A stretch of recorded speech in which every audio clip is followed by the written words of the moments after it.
Wait, what? Yo, there's a chapter 3 on the story! That's not where the Xavier's thing is, right? No, it's in here, right? Yeah, it's in here. Okay, Voyage of the Outcast. Let's go. Chapter 1. After some investigation, combined with a vague hunch, I've identified a highly suspicious wanderer. Andrew is tracking it, but it's been several days since I got a response. This lull allows me to test the new gear Simone modified for me before the next mission. Ooh, do we get to see... do we get to see Simone and... Wait, is Andrew the other guy that we met in, like, the beginning of Chapter 1, or was it Chapter 2? The only problem is that my partner, who promised to join me for this trial, is late as usual. Oh my god. 10 rings! The training session is over now! Wait, what? I heard a different text. Wait, what? I didn't even hear what they said. Something about training session being over? Will I count all my platforms on the play? Yes, totally. Yep. That's Simone for you. She can turn even the simplest sidearm into something extraordinary. I switch on to safety and put away my gun. My gaze drifts to the empty lane beside me. Looks like Xavier, king of tardiness, didn't get a chance to try out the new gear first. But at least I have the luck of a partner who's always thinking about me. Where the heck were you? Xavier, please! The door to the shooting range opened without me noticing. Xavier leans against the doorframe and smiles. I got caught up following a new lead. I didn't have time to tell you. What new lead? On what? Is it about that case you've been digging into? You've been really mysterious about it. Time you filled me in. He raises the cup in his hand as he speaks. Let's talk over a cup of coffee first. I'll tell you everything then. Oh, excuse me. Sorry. I follow Xavier to the training room's lounge area. I grab the cup of coffee he offers me. I cautiously take a small sip, and it's a little hot and sort of weak. What is it? A really bad coffee out of a Keurig? You made this? The coffee machine did all the work. I just put in the beans and provided the cup. Okay, so it wasn't a Keurig, but okay. It sounds like you didn't do much, but the coffee isn't bad. Hearing this, Xavier chuckles. So, your investigation is coffee-related? Certain people were smuggling painted protocore fragments in the coffee beans. I had to attend as a judge at the coffee contest. A coffee I contest? figured that with all the effort they put in, there would be a clue about the ether cores. In coffee All we got were beans? some modified, regular protocores. In coffee beans. Yes, we're just gonna sneak, like, shards of the ether core in somebody's coffee bean, like a Starbucks, like, peppermint mocha bean mix. or the pumpkin spice latte mix. Oh, I pause, and my gaze falls into the cup in my hand. What is it? Since joining Special Operations, Xavier and I busied ourselves with tracking down leads on the ether cores. But I always had a feeling that he was carrying out this secret mission even long before he joined. I also think it's connected to Xavier's other secrets, but this isn't the right time to delve into them.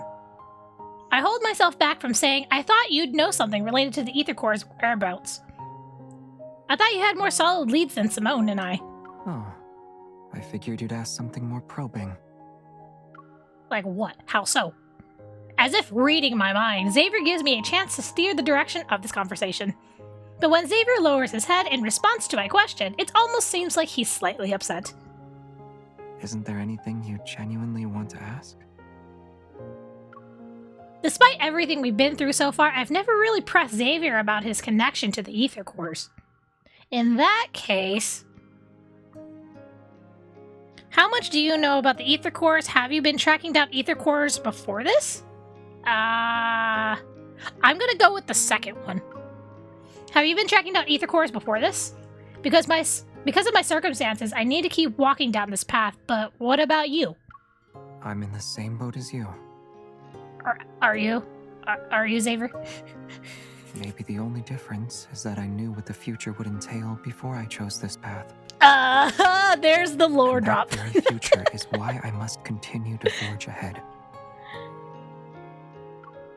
Noticing my thoughtful expression, he smiles and gently smooths the furrow between my brows.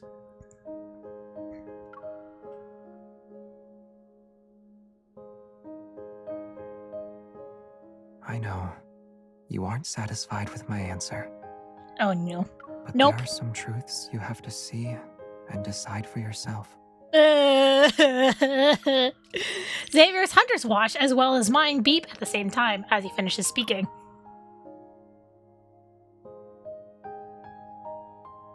The wanderer you identified earlier, the one associated with the beta protocurve energy, is confirmed to be related to the ether cores.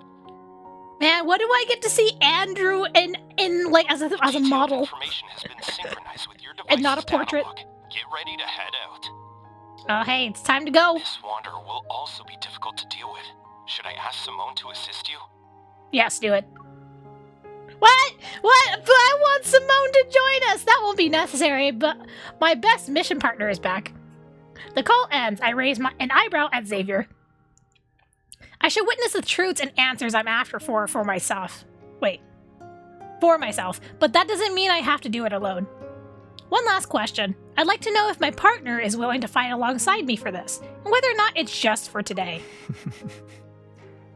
I believe this answer will meet your expectations. I'll always be with you, beyond just today.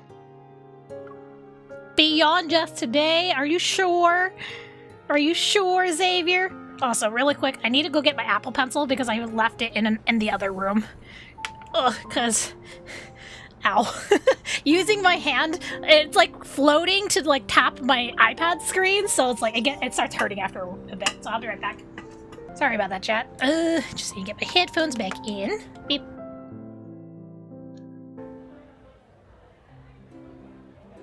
Three days later, Lincoln City, Prestara Uni. Status in progress. Lately, several students in Prestara University have disappeared after being attacked by the same wanderer, only to mysteriously reappear on campus a few days later. Although these students returned unscathed, they have no memory of what happened while they were missing. Objective: find out the reasons behind these disappearances and eliminate the wanderer on campus. Sounds very similar to the storyline in Thorns Under the Moon. Oh my god, Xavier with the glasses. I feel like the thinner frame glasses would suit Xavier better, but I'm just saying. A hand reaches over, turns off the interface of my hunter's watch, and adjusts my cuff before pulling away. If you keep staring at it, everyone will soon figure out we're hunters. I lower my arm and glance at Xavier, who's walking next to me.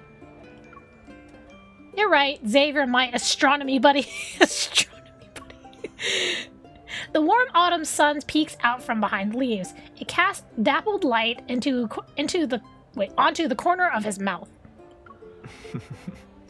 That sounds a little staged. You're my journalism schoolmate, remember? Hey! Thank you so much for the sub! 3 days ago, the wanderer that attacked Andrew, tracked using the beta protocurve showed up at Prestara University. Considering the recent student disappearances at the university, the association has assigned us the mission to eliminate this wanderer. To prevent any unnecessary panic, Xavier and I are pretending to be students. With the university's help, excuse me, we'll be conducting interviews with attacked students under the guise of a campus TV station. You're walking too fast. My wrist is gently pulled, bringing me back to the moment. I realize I've been rushing. This is the pace I'm used to when I'm on a mission. I look around and purposely slow down. But we finally found a wanderer that's connected to the ether cores. I would rather move quickly to prevent any problems from happening. You seem eager. Aren't you? Xavier adjusts my backpack strap as it starts to slip. I have a backpack about on? The ether cores is always shrouded in secrecy. Out of 100 leads, one might get you somewhere at best. This lead seems unusually straightforward. Yeah, this lead seems a little too easy, guys. A little too easy. It's almost as if it's been set up for us to find. Is that what you want to say? It's just a guess. It's a trap. It's a trap, guys. It's a trap. You might be right, but the lead right before our eyes, I can't shake the feeling that we need to check it out ourselves. Yeah, you really are the powerful and impressive evolver everyone's been talking about. But before we meet those students, our first job is to act as students. Yeah, MC is not exactly the best at acting, as we know from the main story of her trying to, like, be in the nest, and how she was just trying to, like, pretend that she was blending in at the nest when clearly she's stuck out. Around us, numerous sleek temporary booths are set up. Students are excitedly weaving through them. Wait, did I miss a line? Oh, yeah, I did. As we talk, we end up walking down this tree-lined path and arrive at a bustling square. Around us, numerous sleek temporary booths are set up. Students are excitedly weaving through them. It sounds like it's a fancy artist alley, if you ask me. Prestara University Club recruitment. There are so many people. Let's take a different route. It's almost time for our scheduled interview, and it wouldn't look good on us if we were late.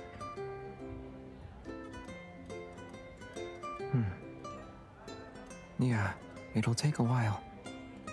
But how about we use this opportunity to relive our student days for a bit?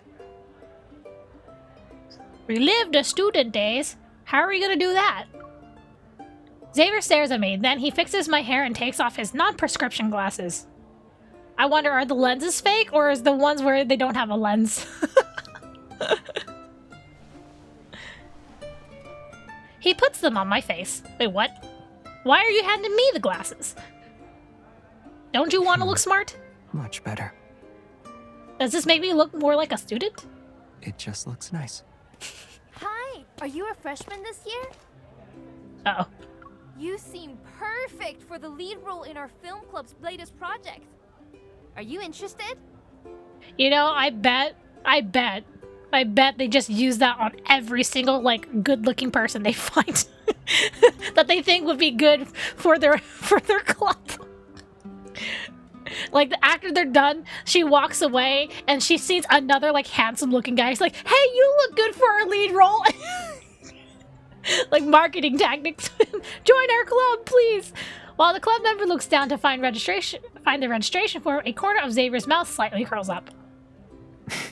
What did I say?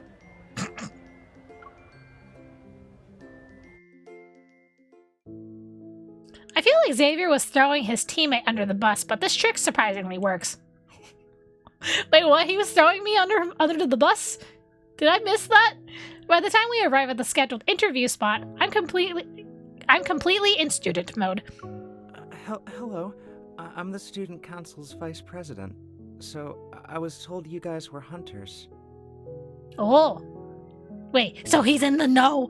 Oh no. The tall, lanky boy gives a slightly uneasy smile, his head sinking lower as he speaks. The students who disappeared earlier are waiting in the classroom. They only know it's for a campus TV interview. Dude, stop it! What is wrong with you? He's like...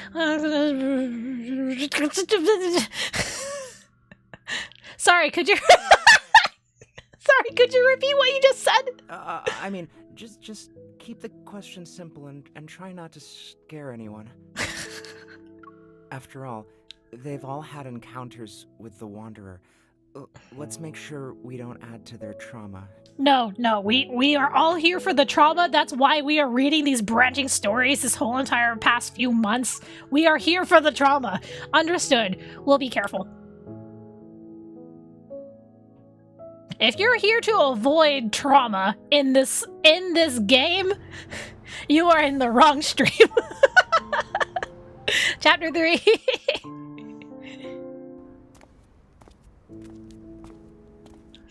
As we enter the classroom, several pairs of curious, wary eyes quickly focus on us. Oh, they're very alert. I clear my throat and offer a genuinely friendly smile. Hi, I'm a broadcast journalism major and a member of the campus television station. This is my partner. Xavier steps forward but doesn't speak, which prompts me to continue. He's the one who will handle the microphone and camera. He's an astronomy major. Yes, what a collaboration. A broadcast major with an astronomy major. That totally makes sense. Our simple introduction doesn't achieve the effect we wanted. Perhaps the Wanderer did give them quite a scare. They scrutinized us warily, but no one responds. Hi, Yes, Mr. Vice President? A bag full of drinks appears from behind the door. The person holding it hesitates, struggling to gesture a couple of times. I take the bag. The Vice President shyly smiles, then silently moves to sit by the classroom's back door. He's definitely an introvert. Gee, what tipped you off? Cooperating with us on the university's behalf must be tough for him. When I distribute the drinks with Xavier, the classroom's tense atmosphere begins to soften. I try to come up with an appropriate icebreaker. Xavier nudges my elbow. Oh, right. Didn't we meet up downstairs this morning? I'm confused, so I manage only a grunt in response. I think I forgot to check in for my morning class. Wait, what? You're an astronomy major. Aren't you taking Dr. Ulysses' course? What an appropriate name for an astronomy class professor. It takes me a moment to realize that Xavier's somber tone doesn't match his hopeful eyes. What are you planning? As I move the chair, I lean in close to Xavier's ear. Did you do your research ahead of time? I just threw out a question and didn't expect it to go anywhere. Straightening his posture, Xavier smiles and looks at the student who responds to his question earlier. Yeah, his classes are really tough. The student relaxes as the conversation begins to flow more naturally. I knew it. When it comes to the strictest professor at Prestara University, no one can beat Dr. Ulysses. But it's not that bad. While he's strict in class, he's pretty chill on the basketball court when classes are over. Wait, what? Do you play b-ball with the professor? Actually, I missed one of Dr. Ulysses' meetings because of that Wanderer incident. Thanks for reminding me. I need to catch up with him later. You're welcome.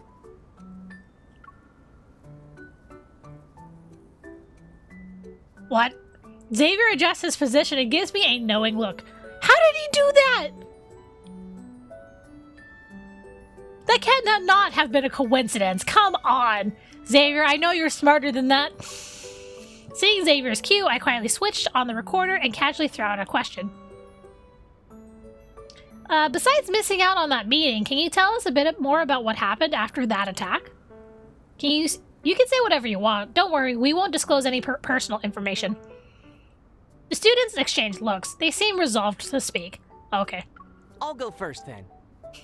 Why are you guys suddenly so excited to talk about your trauma? I'm not sure if it's just me, but his eyes seemed to go blank for a moment after he said that. Huh? This is what we call a Day 2, lecture hall. A theoretical region of space-time. If we reverse What are you all the doing? symbols in the equation Shh, representing the we're not geometry actually of here for the space-time, lecture, but we might as well look the part. objects are no I longer slide open the unable to textbook to the escape, center of the desk, or line up my rather, notebook and pens, and only place a escape. water bottle to the side. Your desk is so neat, it's only a matter of time before the professor notices. According to the student's account, the incident occurred outside of the classroom. He was heading to a meeting with the professor. I decided to talk to this professor to see if we could gather any clues. So I dragged Xavier with me the next day, and we snuck into his class. Yeah, it's a perfect disguise. You know what's really funny, chat? If you're not in college yet, if any of you guys are not in college yet and you're still in high school or whatever, you know, depending on the college, you literally can't just walk into any classroom and just sit there and sit on the lesson, unless like the professor takes roll call or something. You can literally go to any class and just sit in on it and just pretend you're a student. The way you quickly claimed a seat in the back was nice and clean, too. The back row is the... Wait, what? The back row is the VVVIP section. Is that an actual thing? Okay, anyway, it has a great view and ambience. Perfect for relaxing entertainment and even... Spotting 2 students in the back row secretly holding hands under their desk, I casually changed the subject. Where did you prefer to sit when you were in school? Oh no. I didn't have a particular preference, but I usually sat in the back too. See, The Xavier sunlight has... was nice, and the breeze was refreshing. See, Xavier has classic Japanese anime main character syndrome. The main character always sits in the back, preferably closer to the windows, and if he was experiencing a nice cool breeze and the warm sun, he was definitely by the windows. Anyway, how comfortable were the desks and chairs? They were okay. Also, why are we having this conversation? Isn't the lecture still going? As our casual chat drifts on, I flip open my notebook and turn my attention back to our mission. Even though we learned a lot of details from talking to the students affected by the attack yesterday, we didn't find anything notable. Those 5 students were either normal people or evolvers. They encountered the Wanderer in various spots. Some were in the tree-lined path, and others were in labs, and they woke up in different places afterwards. This Wanderer doesn't seem to be limited to indoor or outdoor spaces. There's no clear pattern to where it shows up. It's not completely random, though. Is it? Is it going in like a pattern of some kind? Xavier takes the pen from me and draws a few circles on my notebook. All the incidents happened at night. If that's connected to the Wanderer's behavior, then we can narrow our search. Also, all these students just started college this year. Uh-huh. Does that mean something? Maybe this Wanderer thinks freshmen are easy targets. Or it's just a weird coincidence. Then it must have access to the university's enrollment system. I flip through the notebook pages again and again, yet nothing clicks. It seems like the Wanderer is targeting the students at random, but I can't believe it's just a coincidence. In this world, many coincidences are often part of a larger scheme. I feel like it's not a coincidence, though, because if you think about it, if you're new to a campus, you're more likely to get lost, and therefore you might be out at night a little bit longer than anticipated, versus like a sophomore or a senior would already know their way around, and unless they're out partying, they would be back in their dorms by dark doing whatever activities they want to do, or like studying or something. These students are being chosen for a reason. We just haven't figured it out yet. Some Wanderers do target certain individuals. For example... You, over there. See, I knew it. I knew we were gonna get called out. Also, it seems like this NPC is important because he has a proper portrait. Also, why did he kind of look like an older version of Zane? It might be just how his hair was styled. Realizing the sudden silence around me, I look up to see Dr. Ulysses on the podium. He's smiling. Yes, I'm talking to you, young lady in the back row. Come up here and show everyone what a Morris Thorn wormhole is. Ah, shit. What is this, high school? Professors don't do this. Most professors just yap away at the front and hope that you're taking notes. That's it. Unless he really, really wanted to publicly humiliate the MC. Chapter 4. I never thought I'd get caught talking in class. For a moment, I'm stunned and I don't know how to respond. No? Then let's have your friend try. Come along now. Oh no. Is by some miracle Xavier gonna know what it is? I tug at Xavier's clothes and quickly whisper. Let me do it. If I mess up, I'll just apologize. Xavier reassuringly squeezes my hand, stands up, and confidently walks to the oh no, does he actually know what it is? Because I have no idea what it is.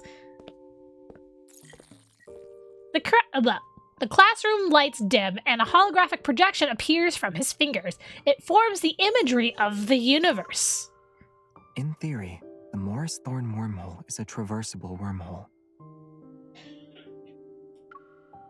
It is spherically symmetrical and features a throat that bridges two black holes.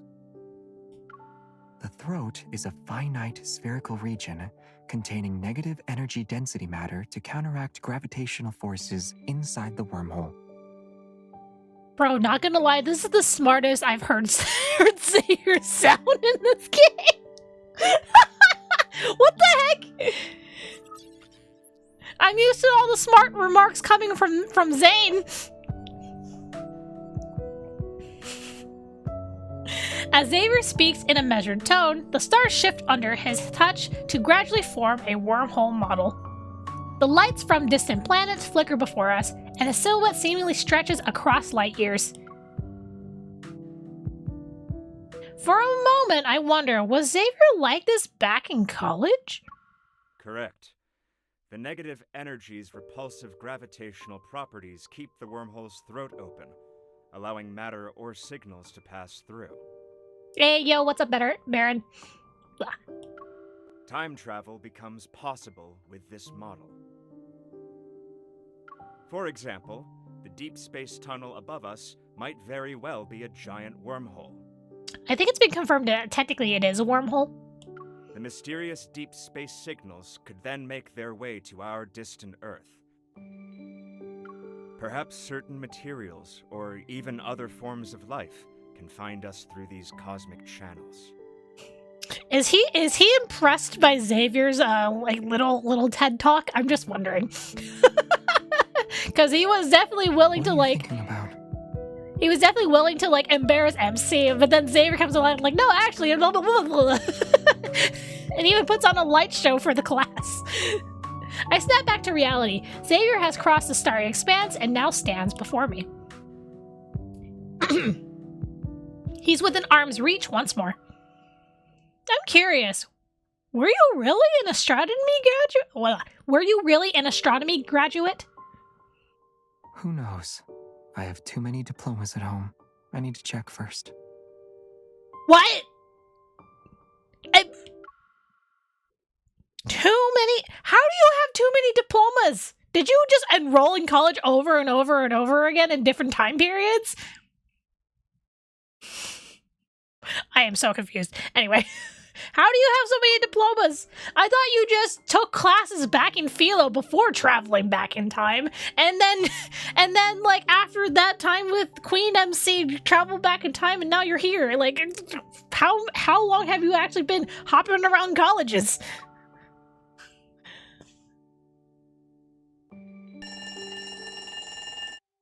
When the bell rings, signaling the end of the lecture, the classroom empties out quickly, even though it was picked just moments ago. Or it was packed just moments ago. As the professor starts to pack, I approach him. I'm about to ask about the students who were attacked. Xavier, have you been a deep space hunter for so long that you want to relive your college days? Wait, what? Oh. Do you guys know each other? Huh? The professor walks away from the podium, one hand holding his bag and the other in his pocket. His serious demeanor is gone. Hello. Are you also a deep space hunter? His colleague, perhaps? Ah, shit. We've been outed, guys. We've been outed. The cover's been blown.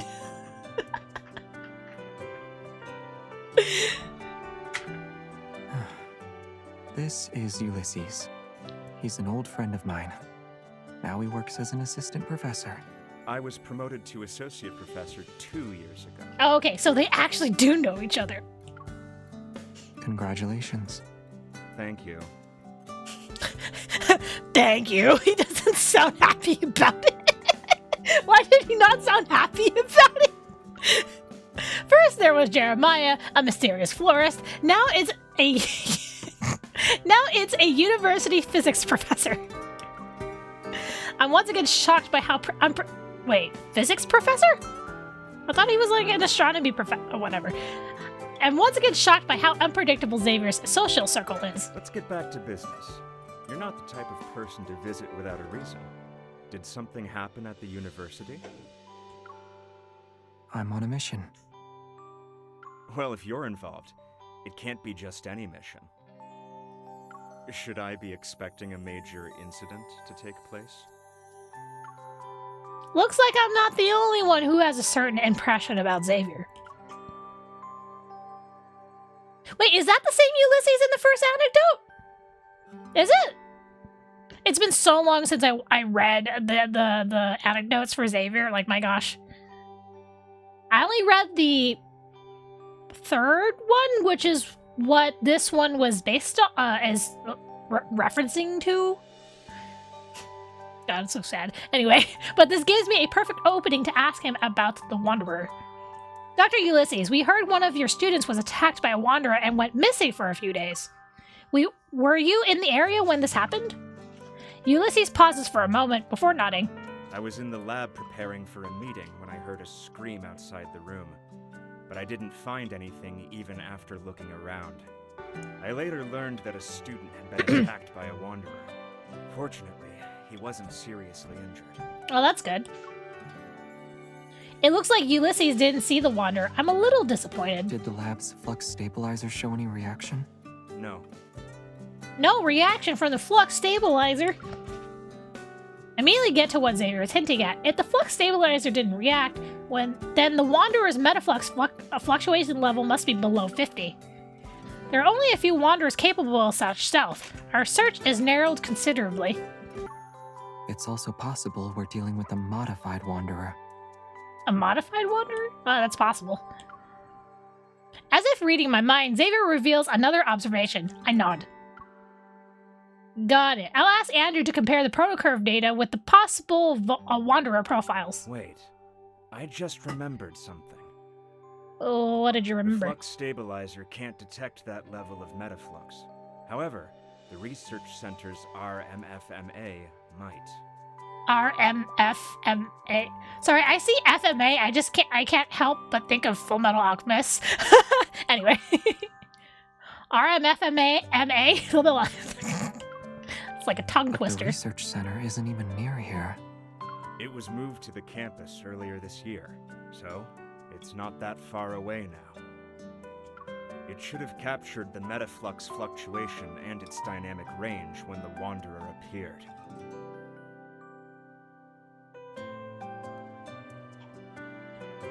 Interesting. So it got moved, and maybe it'll have some additional data that we can use.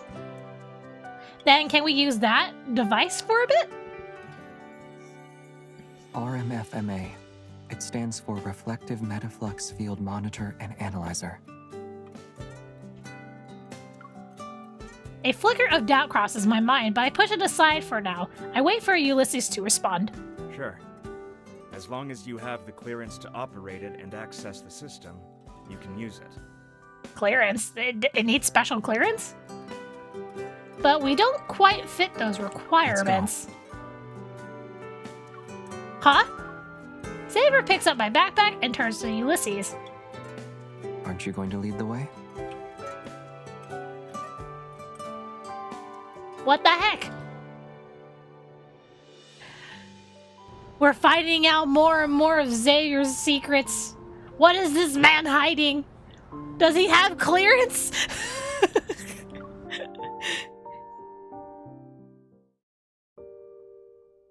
The research center. Oh, that's actually a nice background, sorry. Scrutinizing. Every time I see backgrounds, like, okay, well, in Love and Deepspace, there hasn't been any sort of, like, AI yet. And I hope that it never has AI, but, like, it's backgrounds like these that make people think it's AI generated. And I don't blame them, because AI generated backgrounds kind of do look like this sometimes. But from a quick glance, everything looks pretty consistent, so yeah. The research center Ulysses mentioned is formerly known as the Prestara? I've already forgot how they pronounce this word. Prestara University Deepspace Exploration Research Center. PUDERC. Okay. It houses the RMFMA under a skylight on the 3rd floor. The machine's brass casing and bulky appearance make it stick out like a sore thumb. I I don't see it in here. Are we supposed to see it in this picture?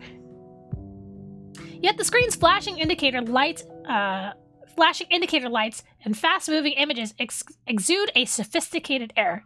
This analyzer is one of the most advanced pieces of tech in the past few decades, and it remains so today. It can detect the slightest fluctuations in the deep space tunnel. Unfortunately, there are fewer than 10 of them in the world. Fewer than 10? Why is there only 10 of them? Is it like a resource thing? Many talented researchers and professors have turned down prestigious offers elsewhere. Also, they could work with the RMFMA at our research center. Oh god, please don't pop open and spill all over me, please. This salted caramel, whatever this is, it does not have like a hole on the top. Or does it? No, it doesn't.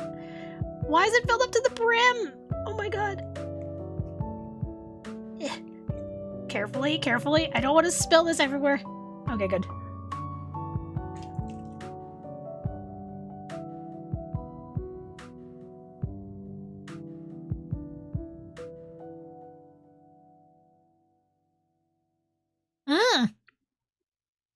Holy crap, that tastes so good. I still wonder why this looks like a child's cup. Anyway. Do Xavier and I need to apply for access first to retrieve its data? Where's Xavier? All the data related to the Wanderer is corrupted. Wait, he already has access! Xavier appears from behind the RMFMA. Oh, hey, I actually said it right. He removes his safety goggles and takes off his disposable lab coat. What? I want to see you in a lab coat? Come on. How did you... Aside from the how did you operate that machine and you know how to use it, I focus on the most important one. What did you mean by corrupted? Did it capture even a trace of the Wanderer? Yes.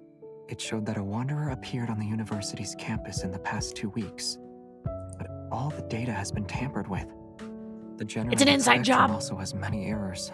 It can't be used as a clue. Inside job, chat. Inside job.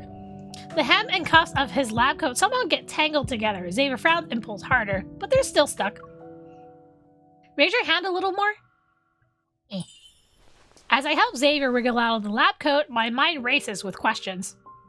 Maybe the RMFMA is too old, so it's malfunctioning. If that were the case, the first issues wouldn't show up in detection and sampling errors. Which means someone deliberately tampered with it. Once he's out of the lab coat, I meet his gaze. It's brimming with confidence. It's a rare high-end device, yet Xavier seems to know it inside and out, and even can log into the system to use it. I slightly pull him forward. I purposely change my expression and lower my voice. Alright, cut to the chase. How are you able to operate this machine? It might look complex, but it's actually easy to use. That's what they all say. You know, that's not what I meant. You're not really going to interrogate me right now, are you? Yes, totally, yes. Right in front of Ulysses. As Ulysses returns from examining the data, I let go of Xavier. I step back to make room. Yep, totally wasn't making out or anything. The data is corrupted, and just as you suggested, someone probably tampered with it. Ah, shit.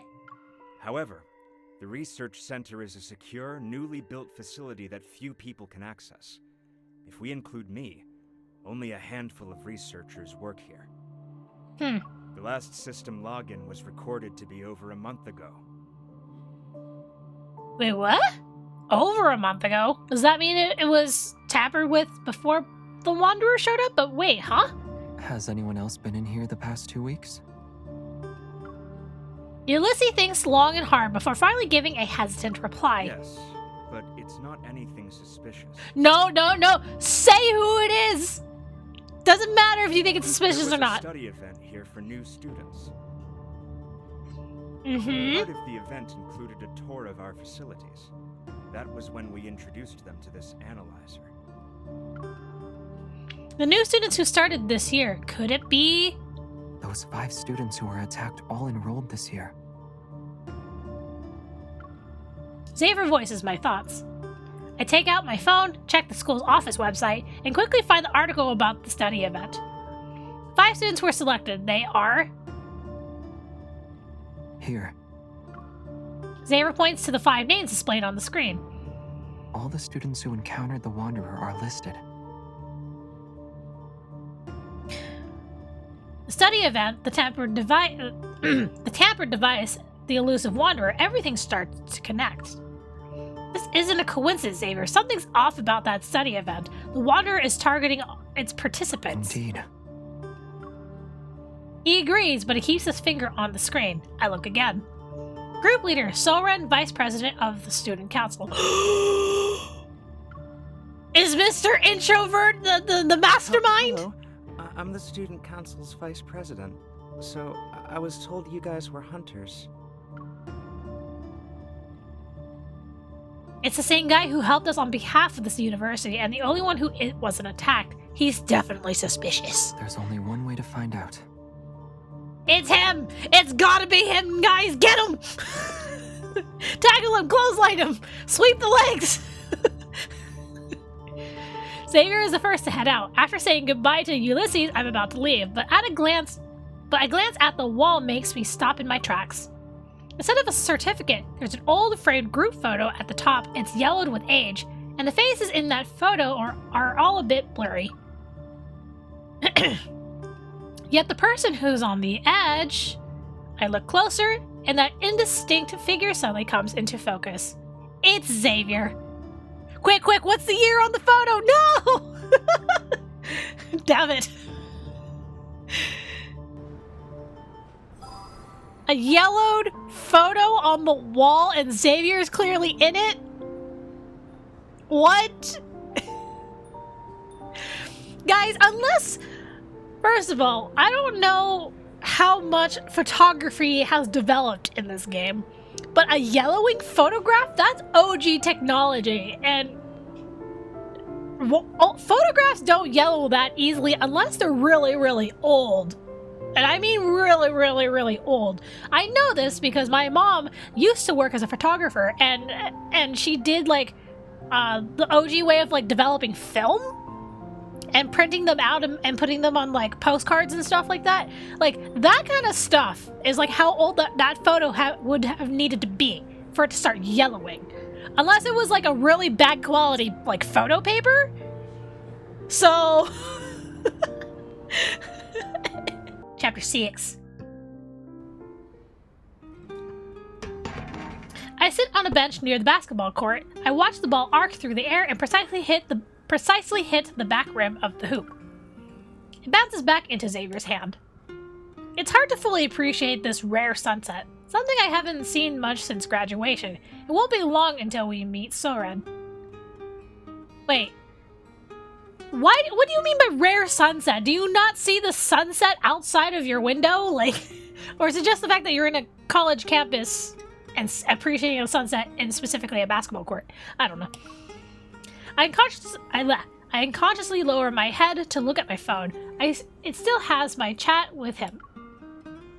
We're still a little unclear about the students. Could you go over some details with us in person?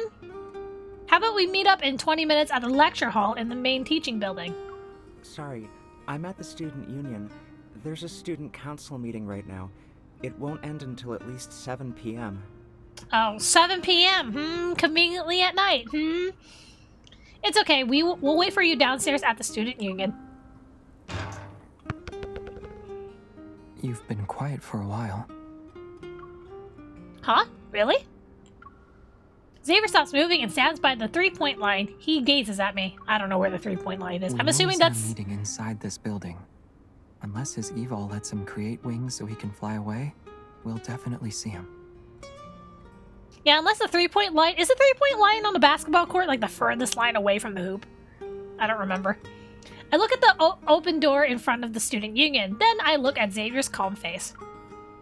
I wonder what's making the victims stay quiet about the study event. And then there's Soren. He knows why we're here, but that doesn't say anything. If he's really behind this, that's some nerve. What if Soren's like secretly manipulating their minds or something? Oh no. Maybe he doesn't want to get caught up in any trouble. Either way, we'll be able to ask him soon. And if he still refuses to talk, we can investigate. And if he runs away and we see him, we gotta go run after him, sweep his legs, clothesline him, tackle him, whatever it takes to get him to talk. He keeps gazing at me. His eyes are firm and steady. I nod. Then he offers me the basketball. Want to try? I know his invitation is actually a way of offering me a break from the mission. I can't bring myself to refuse, so I stand up. Sure.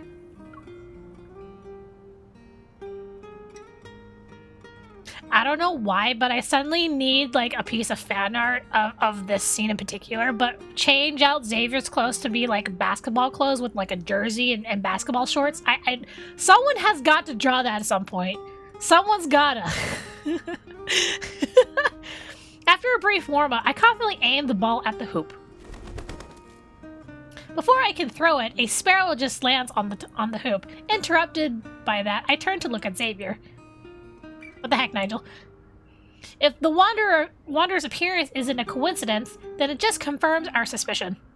Someone lured us here on purpose. Should we call for backup in advance?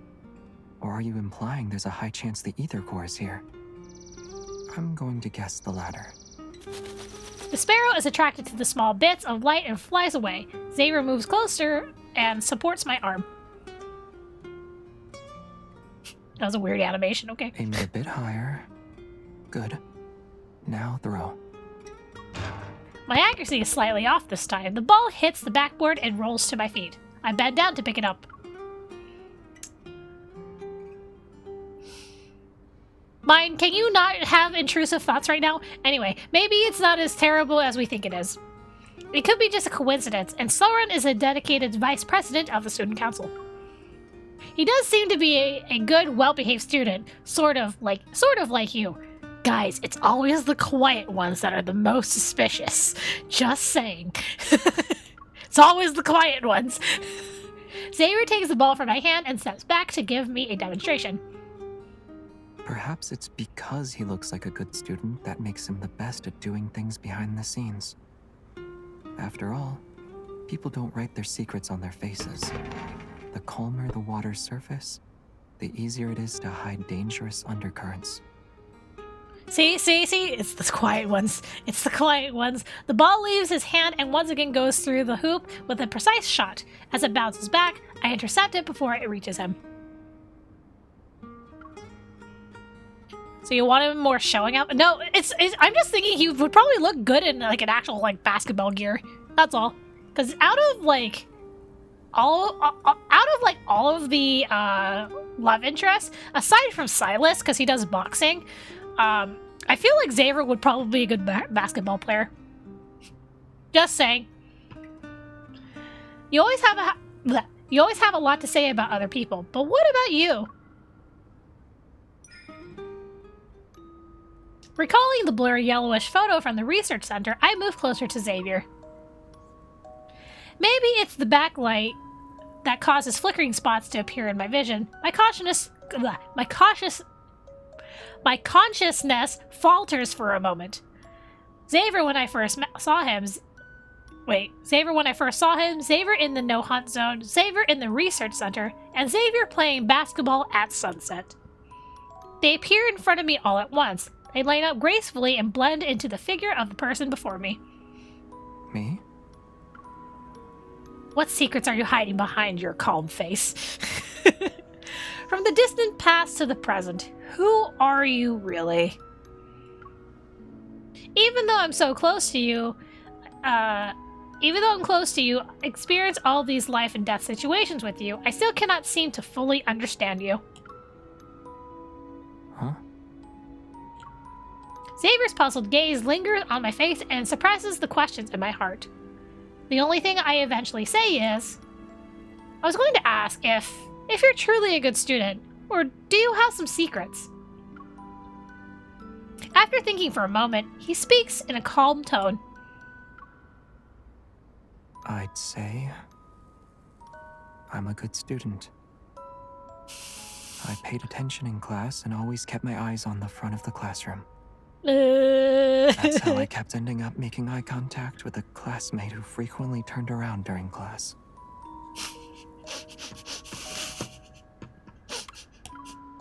He looks at me with a knowing gaze. I look back into his eyes and feel as if everything sounds familiar.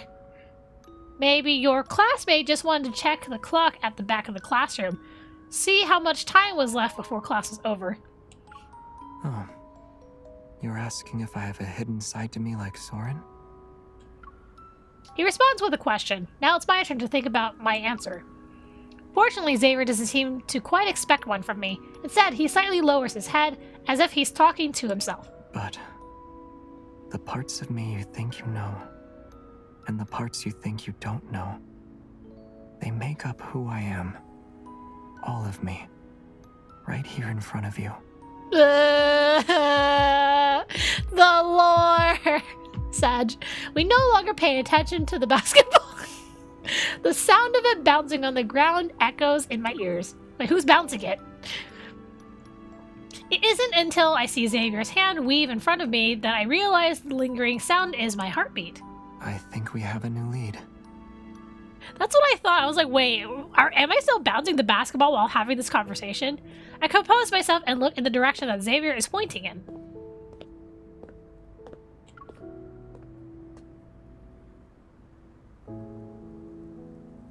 I catch sight of the enthusiastic student from yesterday's interview. He's walking out of the student union. Didn't he say he needed a week off after the Wanderer attack? I grab Xavier's arm. Something's not right. Let's ask him. Wait, we're supposed to be waiting for the vice president! It's a trap! It's bait! The student's bait! It has to be! Before we get close, the student immediately recognizes me and Xavier. He silently waves at us. What a coincidence. Why are you here? Why is there sinister music? Didn't you say you were going to take a week's leave at home? What brings you back? With no time to lose, I get straight to the point, but the student looks confused. Huh? Did I say that yesterday? I don't remember at all. Yeah, that's not sus at all. After the attack, my friend said my memory had gotten worse. I thought I was getting better over the past couple of days. Well, also, why are you talking like that? You sound like you're a supervillain that like who thinks that their disguise is blown. I don't like where this is going. I exchange a glance with Xavier in my eyes, saying something's wrong. What do you remember then? Do you recall attending a study event around 2 weeks ago? Did anything strange happen at that time? A study event? He frowns, thinking hard for a moment, and then suddenly something dawns on him. It wasn't weird, but we did come across something intriguing.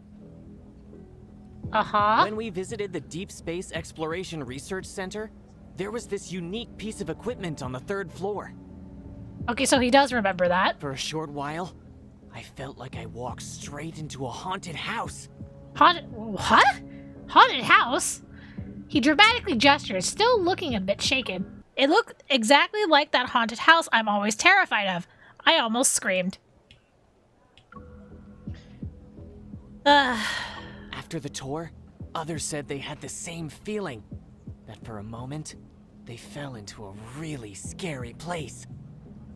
Scary place? What? Wait, you're saying you all had a hallucination? Who else was there? It was just the 5 of us, and the vice president. The guy had to step out for a bit, so we were on our own. It's not a hallucination. This is something the RMFMA can also do. You mean... To make a long story short, it's like recreating a plane of existence and overlapping it with our reality. But only a few people know about this. Wait, that sounds kind of like how, Wanderers make the proto-field, because technically it's another existence in the reality, but it's like in its own little bubble. We surely underestimated Soren. Xavier grabs my wrist and with one hand and... Xavier grabs my wrist with one hand and supports my back with the other. Hold on. Wait, you know where he is? The research center. He'll get there before us. Even though you have teleporting powers, Xavier? Even with your teleportation powers? Daylight's last glimmer sinks below the horizon, and night arrives. As we stand in front of the research center again, the building takes on a more mysterious air under the night sky. Soren stands under the skylight on the 3rd floor. His back faces us. You're quicker than I thought. Oh, so it was him! Honestly, it was kind of obvious. I should have known the moment I saw you. Xavier stops behind him. After a brief pause of tension, Soren turns around. Do you think you can still order me around, Xavier? Wait, what? Do you know each other as well? Oh my god. The plot thickens! He has a glance at me, then looks away. You can't. And neither can she. Oh, he's not happy. A sudden gust of wind stirs the indoor air. My heart trembles as I sense a faint energy fluctuation. Xavier, something's here! A light blade forms in Xavier's hand, and I also take out my firearm from my belt holster. I walk over and stand next to him. Let's take down Soren before the Wanderer arrives. But before I can get closer, Soren disappears. I hear his voice behind me. What? It's too late. It'll take you to the place you've always wanted to visit. He can also teleport. Could he be... The intensity of the energy fluctuation significantly soars. Xavier's hunter's watch as well as mine beep at the same time before I can react. In a shadowy corner where the moonbeam doesn't reach, a colossal beast has stirred to life. This energy, it's fierce. A wanderer with an ether core. It can't stay here. We need to lure it out. The light blade cleaves through the heavy darkness. Its shockwaves ripple to the end of the corridor. The Wanderer pauses its assault before creating an even fiercer wall of wind. It charges towards us once again. You took the bait. A huge shadow looms over us. I turn around and aim my gun. The expected protofield doesn't materialize. Instead, I feel a sudden coolness on my face as if I'm being pushed through a barrier. Out of the corner of my eye, the RMFMA lights up again. But before everything goes completely dark, I reach for Xavier's hand. And I grab nothing.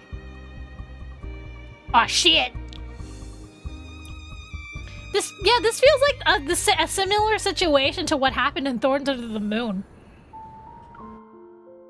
Chapter 8. Whoa! No! Are we being teleported here? Nebulae tranquility hangs in the sky as if they are the eyes of the universe. Faint rays of light spill over the shadows of the trees that sway like waves.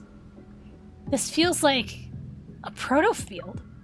Countless waves of both strong and subtle forces swirl through my heart. I stand in this unfamiliar forest, enveloped in a thick fog. This definitely isn't a regular protofield. The energy here is erratic, and the fluctuations are violent. Xavier, can you hear me? I call out to him several times, but only the wind's rustling of branches and leaves answers me. He was probably dragged into the protofield too. I had to find him quickly. I look up and a meteor streaks across the sky. It leaves behind a trail of fire as it flies past the tops of the tall trees. A meteor. Several more follow suit before I can say more. All of them are heading toward one side of the forest. I can't help but follow them. In an instant, the night sky is ablaze with countless rays of light. Meteors pour down like rain. They disperse the fog and darkness which plague the forest as they fall in the same direction. Are they guiding me? I walk faster, gradually quickening the pace until I break into a sprint. Like me, the meteors fall even more intensely and rapidly. It's as if they're urging me to run with all of my might. Hey, is that you? Oh, he sounds so distant. This voice. Xavier? Answer me. Where are you? Even though I can clearly hear Xavier's voice, I don't know where it's coming from. Is it in front of me? Or is it echoing from the depths of my heart? Brilliant arcs of light flash before me as the wind's whistle resounds in my ears. My heart surges overwhelmed. My heart surges overwhelmed by the surrounding chaotic energy. I have a bad feeling. Please stay safe, Xavier. I hope nothing bad has happened to you. Well, considering what happened in the trailer, I think something bad is happening to him. As I traverse the dense forest, a mirror-like lake suddenly comes into view. Meteors streak down, falling into the expanse where the lake meets the sky. Well, that's a big lake. The energy fluctuation gets even stronger now. It pulls at my heart to the point where I struggle to breathe. Overwhelmed, I stumbled to and sink to my knees. I'm not interested in playing hide and seek. Well, who are you talking to? Come out. Is it the Wanderer? Xavier?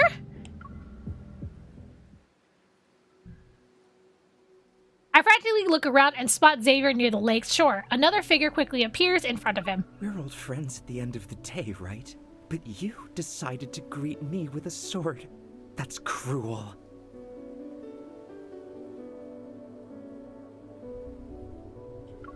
I'm starting to not like the Soren person as much as I don't like Carter. Soren? No, that's just an illusion.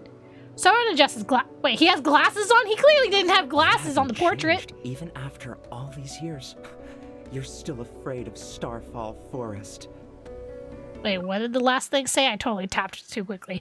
Soren adjusts his glasses and his previously friendly, bashful expression vanishes. Ah, okay. So he's revealing his true colors now. Angry Xavier is scary. As if I will you're say any that, different. yeah. I'll To agree. you, the ends always justify the means.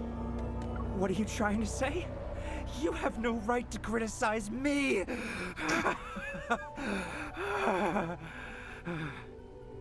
Okay. Soren's laughter, twisted with rage, contorts his features into an unsettling and unrecognizable expression. I used my life's work on you. I did everything I could to help you pass through the deep space tunnel. Wait, is he one of the backtrackers? And what did I get in return?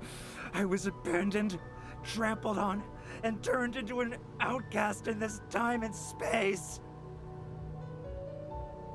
Guys, is he one of the backtrackers? Those were the rewards for your choices. His figure vanishes with his words. He reappears in front of Soren in the blink of an eye, the tip of his sword poised to kill. Countless sharp light blades rain down on Soren. Only his panicked voice can be heard within the dazzling spectacle of light. You. Killing an apparition is a waste of time. Then why did you dodge?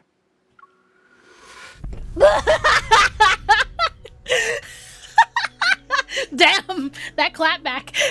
A beam of light descends, and the apparition is sliced in half. Ugh. Oh, so it was just a projection. Okay. It's not just an wait. Wait. It's not a projection? It's not an illusion? It's not just an illusion. Somehow it and his actual body are connected. Struggling, I rush to help Xavier, but I fall again. The energy in the surrounding area has changed. Wait, Xavier's flurry of attacks continue, and there's no room for counterattacks. Nothing is out of the ordinary in terms of his appearance, yet his usually serene spark of light scatter and fly chaotically around him as if they lost control, agitated or consumed by something. It's time to put an end to this charade. Wait! You can kill me. But what about her? Why are you bringing me into this? A meteor falls into the center of the lake. It awakens a sparkling light that twirls into a vague illusion. The silhouette wears a hunter's uniform. It's hard to make out, yet it's unmistakably familiar. It's me? My head, it hurts. Why? Yet it's at this moment I realize something. Someone created this illusion to distract Xavier. He's using the lapse in judgment to attack Xavier's mind with his evil. In any other situation, Xavier would have no difficulty dealing with this type of evil, but with how chaotic the protofield is along with his power, Xavier falters, but he slowly regains his footing. When he raises his head, his unfocused eyes resemble a frozen lake. They're cold and empty. It can't be her. She's not a sacrifice. I will put an end to everything. Wait, he's walking off screen. Where is he going? Xavier, I'm right here. That's an illusion. Perhaps weakened by Xavier's attacks, the bullet makes the apparition stagger. With a reluctant, sullen expression, the apparition dissipates. The energy fluctuation also calms down. Even though the apparition on the water surface is gone, Xavier continues to head toward the center of the lake. His expression is cold and his movements are stiff. It's as though an invisible force is pulling him along. This isn't good. The evil is still controlling Xavier. I rush out to stop him. Xavier! Is cutscene time? Oh, it's cutscene time! Oh A no! planet that uses to survive.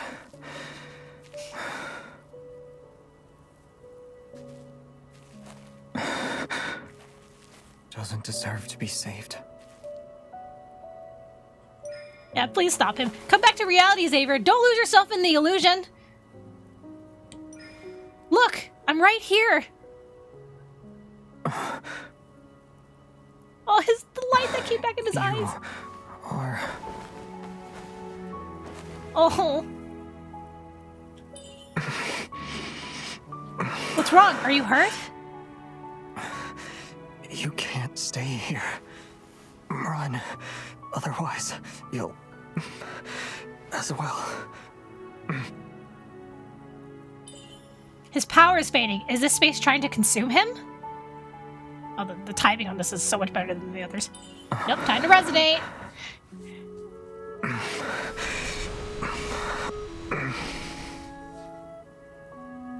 Oh, what's going on? Why can't I control your evil? It's okay. Starfall Forest will stop once it has enough power. It will.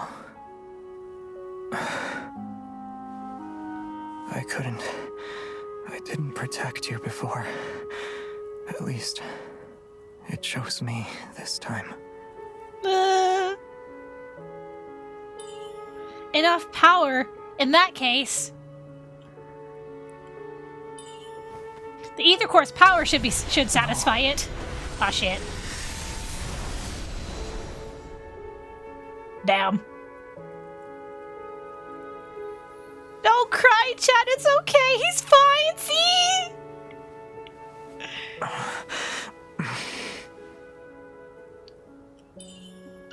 Xavier? You really are reckless.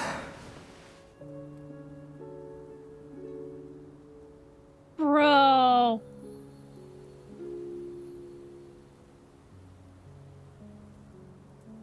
I don't know if you caught that, chat, but right before he went unconscious onto MC's shoulder, the lights in his eyes looked like they were flickering out.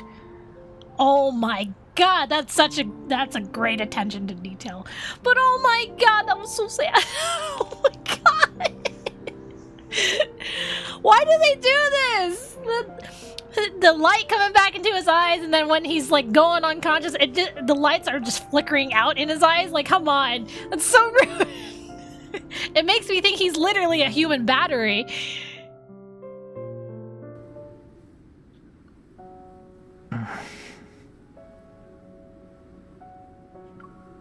Do you recognize me, Xavier? Hey. Are you okay? No. Don't move. I apply medicine to the wound on his... He has a wound on his arm, but he abruptly pulls away. I almost dropped the bandage. Where did I get the bandage from? In my pocket? In my woman pockets? Xavier ignores my command and grabs my shoulders. He gives me a once-over.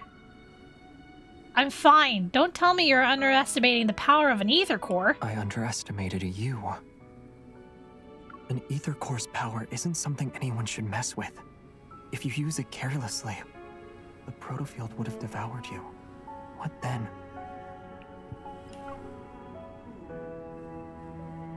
I couldn't just stand there. I couldn't just stand there and watch you get consumed. Saving you took priority.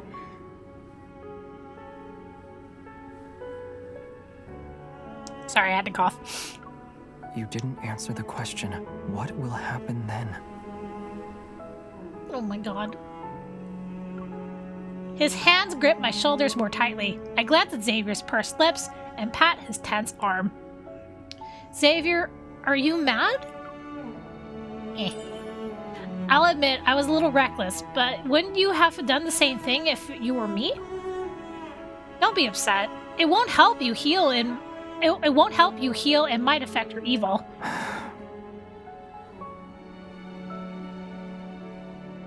You always Guys, we're have still so stuck in the many protofield. reasons, but you never listen to me.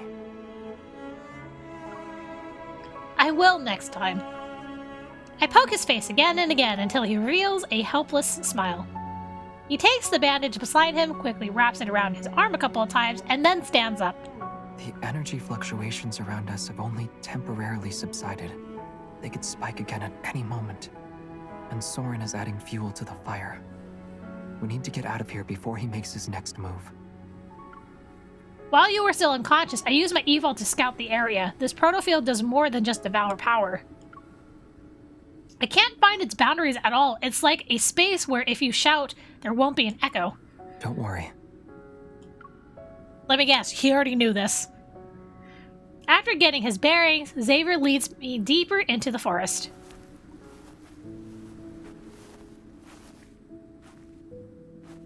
The protofield's environment was based on my memories, so there might be something that can help us leave. I never heard of a wanderer that can invade and read memories before. Excuse me? Well, technically, all the different the branches are like separate from each other. I'm about to say, what about the wanderer that was in Thorson of the Moon? That's exactly what it did. It read Zane's memories and recreated the protofield to be his nightmares. Or does this wanderer's connection with the ether core make it different? There's also the possibility that Soren made some modifications to it. After a brief silence, I carefully choose my words before speaking. Soren, he used to be your ally, right? It was a long time ago. A light blade slices through several overgrown branches to clear a path. It dissipates into shimmering specks of light. He changed his appearance and hid his evil. He needs to hide his secrets and also be in a position to strike me down if needed. I immediately remember the perilous moments I faced with Xavier. When we first met at the abandoned research base with the Luminivores and the robots watching us at Azure Square, he sent them? Maybe. Xavier holds out a small light as if sensing something. He releases it and lets out a dry laugh. Wait a minute.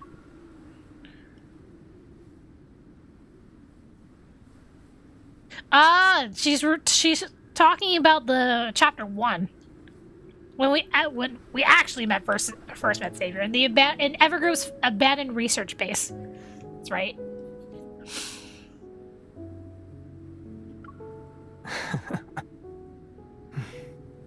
This forest. It's a trap clearly designed for me.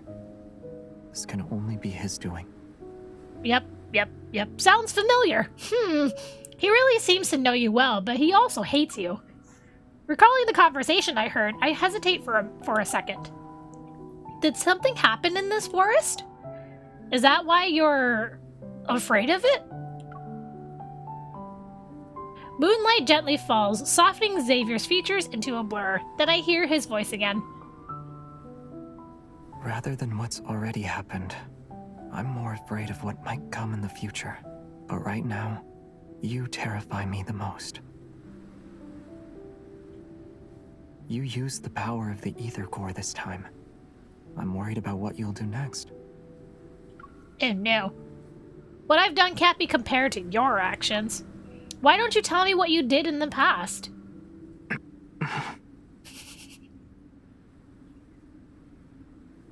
Is he gonna tell him? We're here. No! Why did he change the subject? God damn it.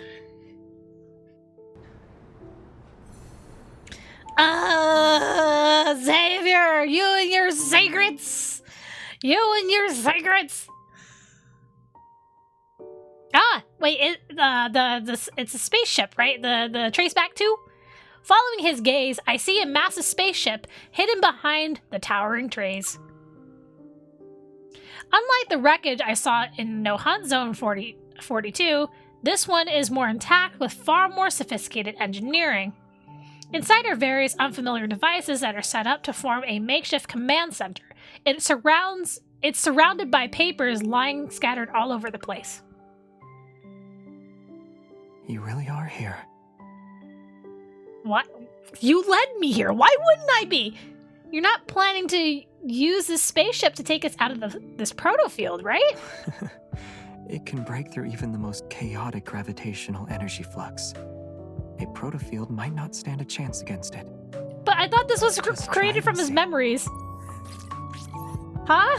He flips several switches. One by one, faint blue lights illuminate. Traceback 2, Phyllis 1101, PLS, is now online. Yeah, it is Traceback 2. Philos, that name sounds familiar. Also, the whoever voiced that, I don't think they pronounced it correctly. It's my homeland. A place far away from here. Is he telling us his secrets now? I silently repeat the name to myself, and I feel a strange sensation as it resounds in the depths of my heart. The name should sound familiar. It's literally the name of Jeremiah's flower shop. I pick up the papers next to him. The messy handwriting and symbols seem like they're from another universe. Backtracker's logbook. Spatio-temporal coordinate parameters. I have no idea if I pronounced that right. You and Soren were both members of the Backtrackers? Yes. The image of the spaceship slowly loads into a floating holographic screen. He scans the complex data line by line.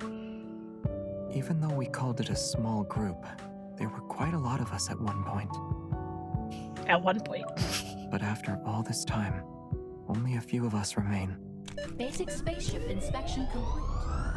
Please enter your password and verify your identity. Xavier doesn't respond and continues to press certain buttons on the panel. Then he places his hand on one side of the screen. Your identity has been verified. It's been a long time, Captain. Captain! Captain Xavier, Captain! Prepare for departure. Understood. Commencing pre-flight checks. Aren't you going to ask me more questions? I have so many questions right now. Huh? You must have many more questions. I won't hide anything. Just ask. Are you really gonna spill the beans, mister? Are you? I do have a lot. Like, who were the Backtrackers? Why did you come to this world? And where did this spaceship come from? However, you said everyone has secrets and motives. At the very least, I know you're not my enemy. MC, please! Are you fucking kidding me? MC, this is literally your chance. Please, MC. That's all the insurance I need. Besides, now's not the best time. I would have asked all of the questions. Besides, now's not the best time for long stories. God damn it. MC! The inner, like, lore, like, thirsty goblin I am. Oh my god. But let me say this first. This doesn't mean I won't ask more questions later. Once we're out of this mess, you're going to tell me everything. Slowly and in great detail. I'm okay with that.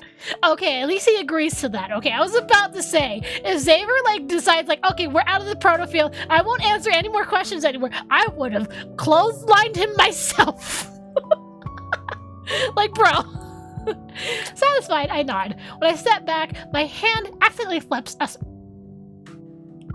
switch? Huh? Celestial body of mine, slumbering adrift in darkness. This voice! Xavier? Oh shit. Uh-oh. Did we accidentally access his audio logs? Which never heeds the whispers of life. Xavier, that's you, isn't it? A pair of hands covers my ears before the words can finish. It's not me. You are answering my questions. Oh my god. Really? No. He's like, no. No. Totally not me, I swear. Then why can't I listen to it? Seeing his ears turned red, I can't help but chuckle. I pat the arm resting across my face. Alright, it's someone else, or maybe the spaceship misses its captain so much it's imitating your voice for fun. Yes, I agree. It's something like that. Come on, Xavier, that must have been like a captain's log or something, you know? You know, captain's log. The day XXV1759, I am lost in deep space. Anyway, during the brief silence, Xavier releases me and quickly shuts off the recording. Okay, oh my god. I'm about to tease him again when an alarm makes us tense. Protocore energy is low. Unable to start. Please refill the protocore energy cells to ensure a successful journey. While the red warning lights flash, a sharp pang shoots through my heart. Xavier, the protofield is acting up again. I know. There's no doubt that Soren is manipulating the wanderers hidden within this protofield. He's trying to trap us again. Prepare for launch. It's recommended to refill the protocore energy cells before takeoff. Do you still want to proceed with the launch? Yes. Understood. Initiating countdown. Don't worry. Before I can object, Xavier pushes me into a seat in the cockpit. Protocore energy isn't the only thing that can fuel this spaceship. Are you sure about that? Support long voyages. Escaping this protofield should be no problem. After pressing a few buttons on the control panel, he takes something from the cabin wall and fastens it to his wrist. He sits down in the cockpit and takes my hand. He presses it against his chest, and a sense of foreboding washes over me. I need you. You're going to use your evil as fuel? No! I try to pull my hand away, but he tightly holds onto it. Don't even think about it. The protofield has already drained your energy. You're not allowed to use your evil right now. It's very obvious that fueling the spaceship will be too much for him. It's not a big deal. Is that why you need me? Using evil as emergency fuel is actually one of this spaceship's unique features. In the past, evil came to our rescue during several crises. It enabled us to make safe emergency landings. Besides, I've got you here with me. You're aware of the changes an ether core can bring. With your current strength, you can resonate and enhance my evil, right? But... Only you have the power to help us safely leave the protofield. Oh shit, it's up to me, guys. It's up to me. Trust me. He cups my cheek with the other hand. With a soft voice, he makes a promise to me. Your power will keep me safe. Counting down. 10, 9, 8, 7. My heartbeat races, whether it's because of our current circumstance or the intensifying energy fluctuations. The pain in my chest grows sharper. Amid the blaring alarms, the spaceship begins its final countdown. The flickering lights spiral into chaos. Xavier looks at me, his expression as calm as it always is. He's waiting for me to respond. Alright, let all your power flow through me. I'll keep you safe. I promise. I know.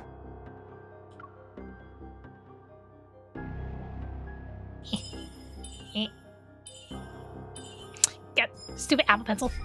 There we go. Violent tremors and a sense of weightlessness engulfs us. After countless voyages through the boundaries of space, the spaceship plunges into the unknown once more. Chaotic energy crashes into the spaceship. The air currents instantly tear apart the scenery outside the porthole. I hear a high-pitched whistle. As chaos envelops my vision, only one warm force stays tightly connected with me. It flows steadily from my hand and gradually covers the world in dazzling light. It overwhelms my senses. But then... weird. It feels like something is suppressing Xavier's evil, preventing a complete resonance. Keep going. Xavier's tightly pressing my hand against his chest. Even in the blinding light, his gaze stays calm and gentle.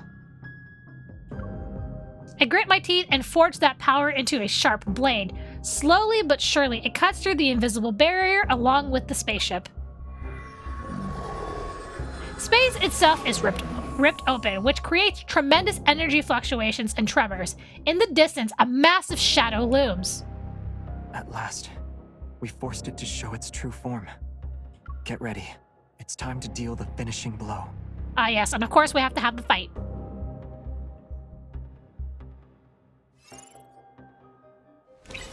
Alright, 1 second.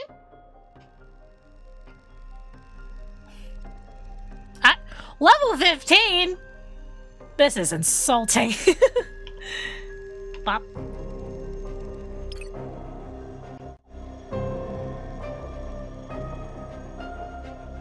Can I do this on auto? I don't want to have to turn my iPad in because of how my capture card's plugged in. I'm sleepy. I can't do it all. Okay, cool. Let's get this over with. Alright, we're just gonna let the game do the work. It's not like it's a hard fight or anything. So, my god, I have not used this companion of Xavier for so long. I've always just used Lumiere, because I really actually like the attack animations for Lumiere. Watch out, it's getting back up. Be careful not to get hit. Why does the countdowning guy sound like Astra? It might be the same voice actor, if anything. You're on a roll. Time. But can you imagine if it was Astra? Go back to the pit you came from.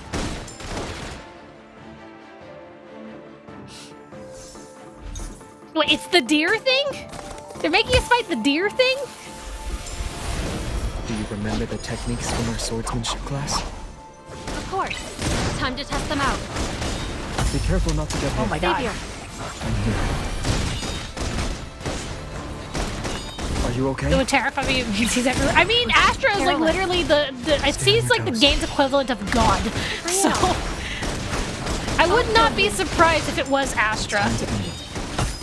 Become one with your sword and... I'll show you. Tink!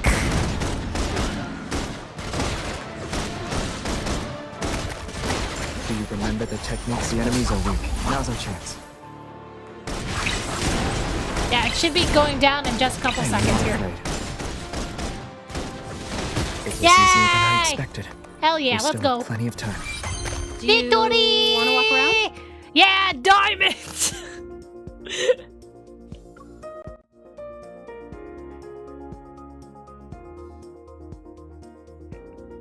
Also, thank you so much for the follow. Alright, and I believe this is probably the last chapter, isn't it? A deafening roar fills my mind and strips away my senses. Suddenly, as if a rift... It's as if a rift splits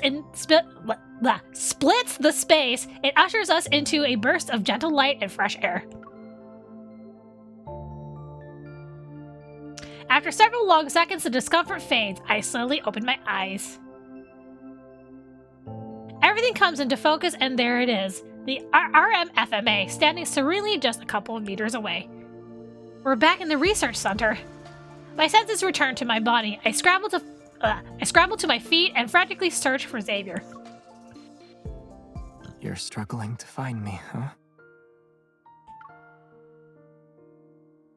A familiar voice calls out from behind. I turn to see Xavier leaning against a nearby wall. Bright red light at his neck flickers a few times before settling down under my worried gaze. That light is flashing, and you still want to crack a joke? I'm fine. Just a little tired. He opens his palm and hands me the ether core fragment. It glows a soft green. For its sake, sit with me for a bit. Aww. Unable to resist Xavier's expectant eyes, I approach him and sit down. I already sent the collected data and our coordinates back to HQ. The police will also be involved. They'll be here within 15 minutes. So what about the Soren guy? Like, where is he? We don't have much time. We need to... I'm about to get up, but he grabs my arm. Let's make the most out of these uninterrupted 15 minutes. I feel a cool touch at my ear after Xavier pulls out a pair of wireless earbuds. There's just enough time for one song. Then we'll be in a hurry again. Wait, song? Who invites a girl to listen to music with a wireless earbud? Look, man. Look. When you guys are dating and you both like music, that's like the cutest thing you guys can do. Just share earbuds and listen to some good jams together. Mm-hmm. You should have offered me a wired buds would have technically been a little bit more romantic, but still. That way we'd be close enough that we couldn't drift apart. I'm too tired to drift into a place that's far away from you. Aw. And I wouldn't, even if I could. You sound so sleepy. Outside the skylight, another morning dawns.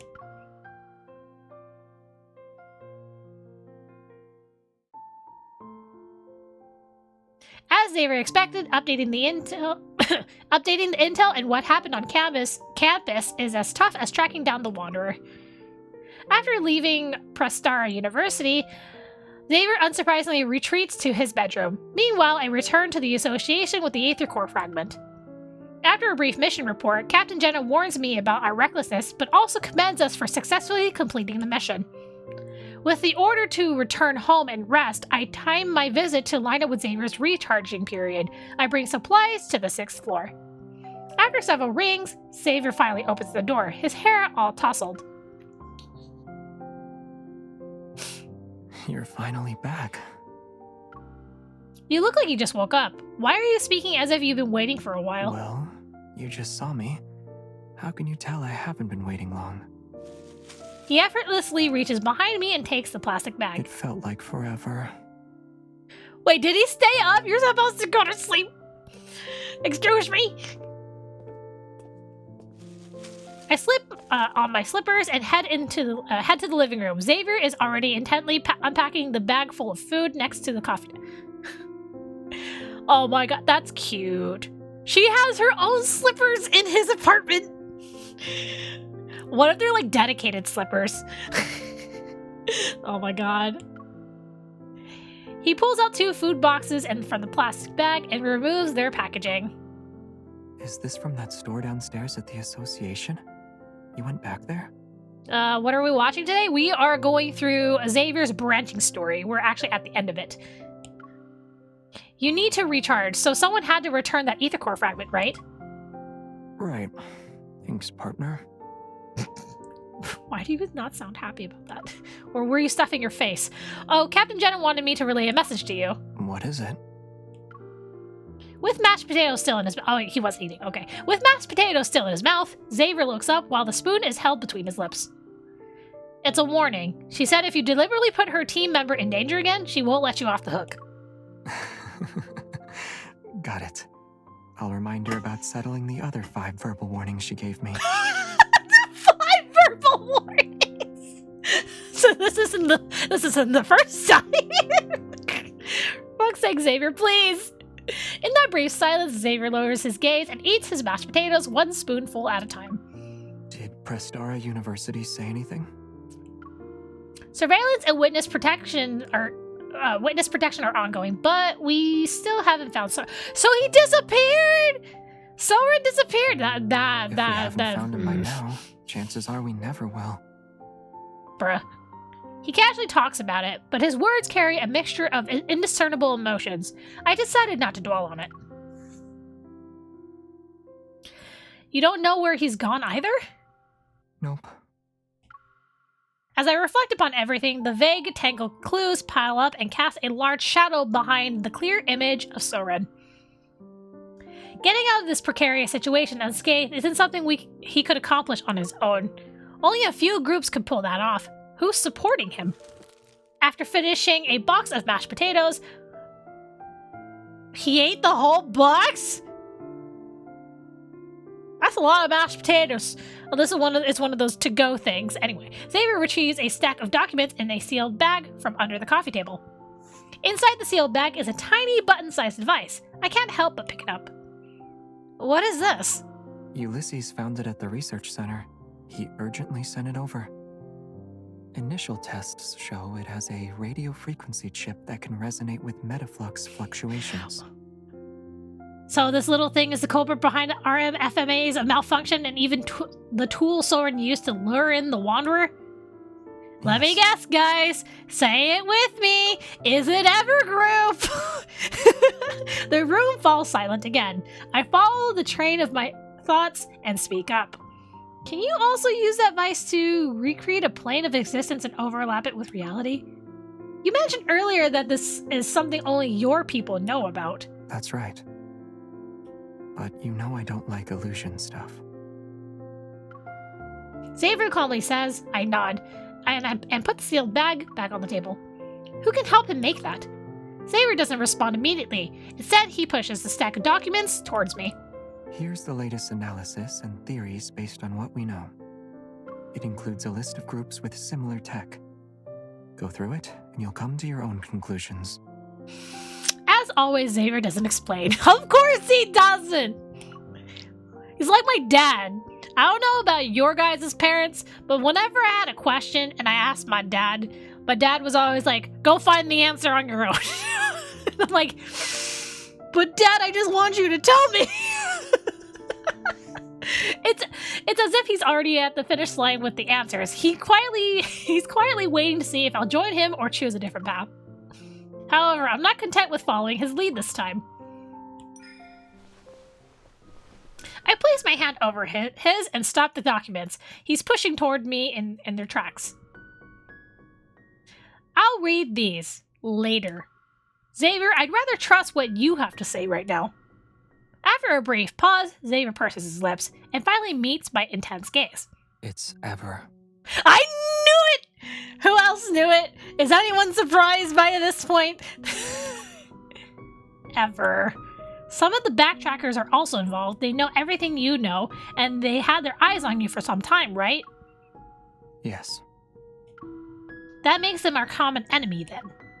Outside, the leaves rustle as the wind slips through the gap in the window. The curtain flutters. My shadow merges with Xavier's, and it feels like the impenetrable door in his heart has opened slightly. What do you mean the shadows merge? Did you guys make out? This time we're finally standing on the same side.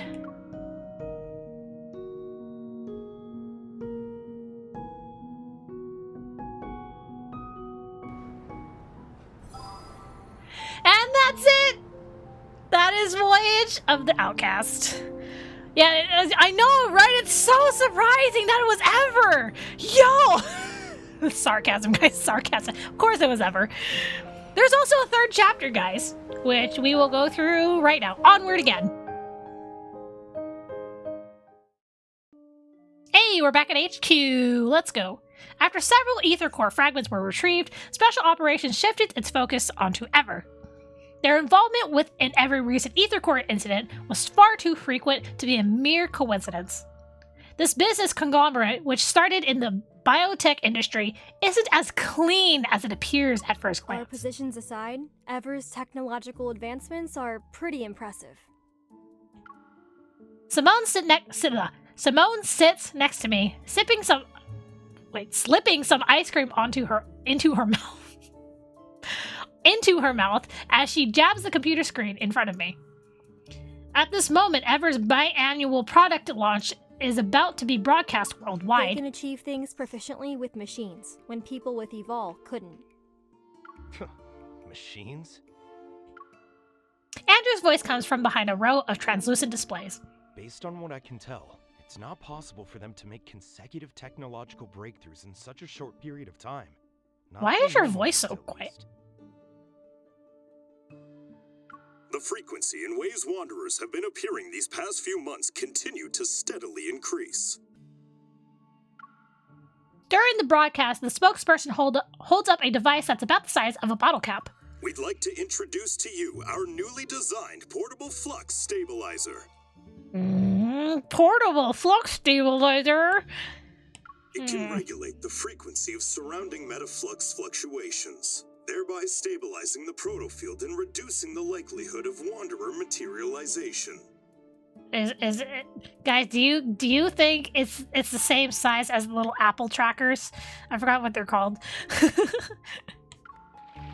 The audience erupts in thunderous applause. Meanwhile, away from the screen, I exchange knowing glances with my team members.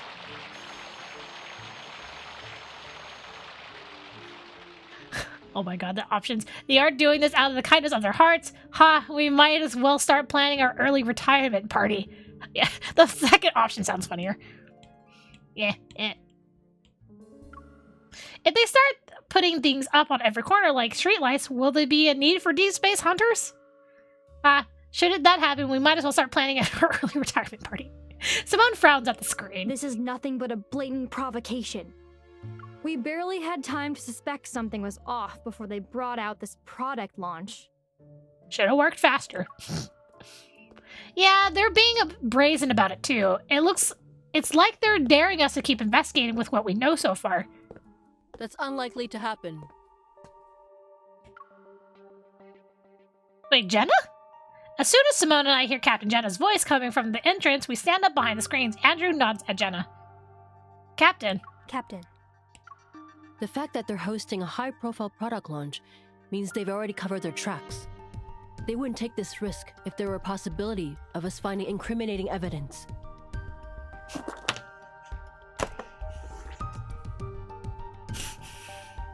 That's not Jenna's voice! Is her VA on strike? That makes me sad. I like Jenna's original voice.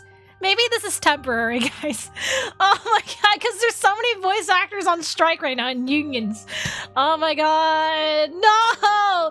Jenna, why? Whoever voices Jenna, please come back. Unless your union striking, then okay, go strike, but get your bread. I'm so sad. I like Jenna's original voice. I hope she comes back. How many Jenna That's the thing. I think this is the same Jenna voice we heard in the previous, what was it?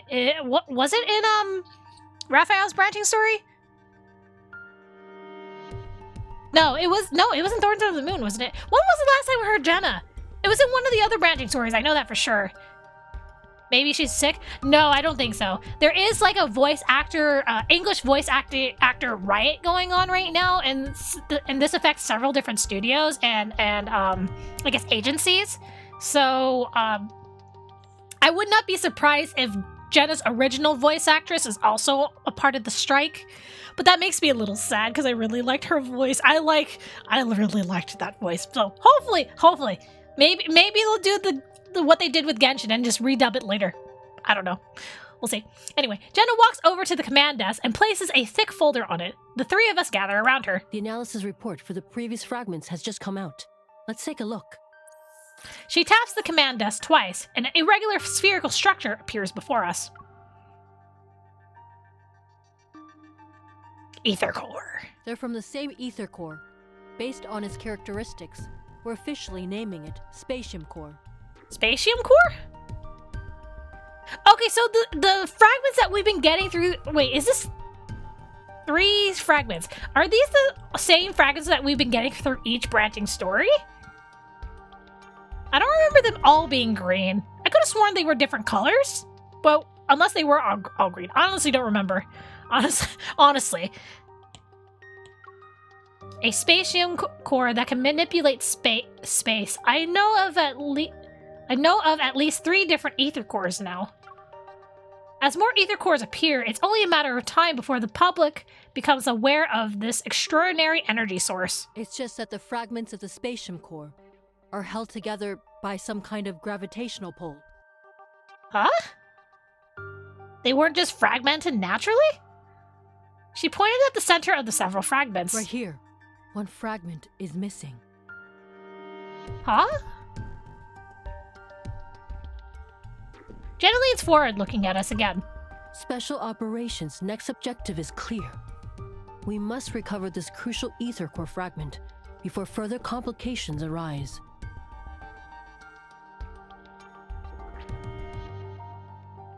Okay. Yes, Captain.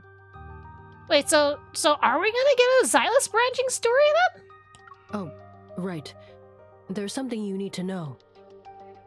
Something I need to know. What? With quick reflexes, Simone intercepts Andrew, distracting him under the pretense of exploring new avenues for weapon enhancement with the recently collected data.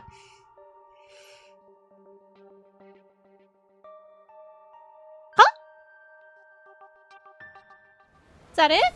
Oh, there's more! Yo, there's more! Oh, hell yeah, let's go. Let's keep going. Let's go.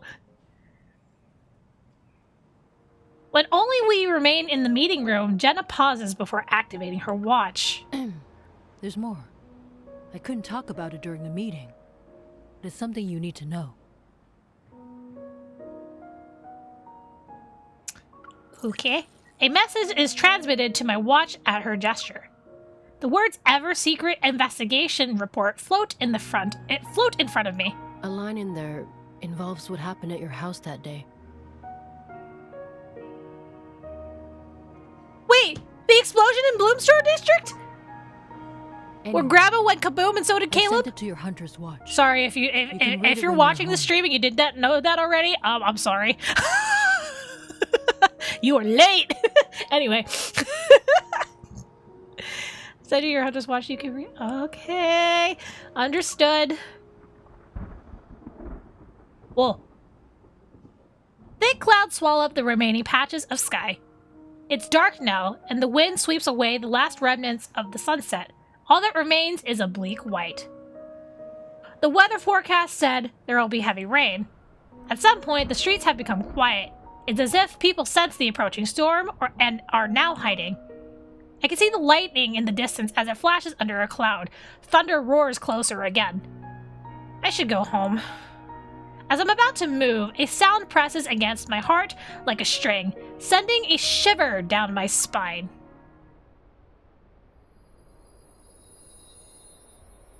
Oh, cutscene?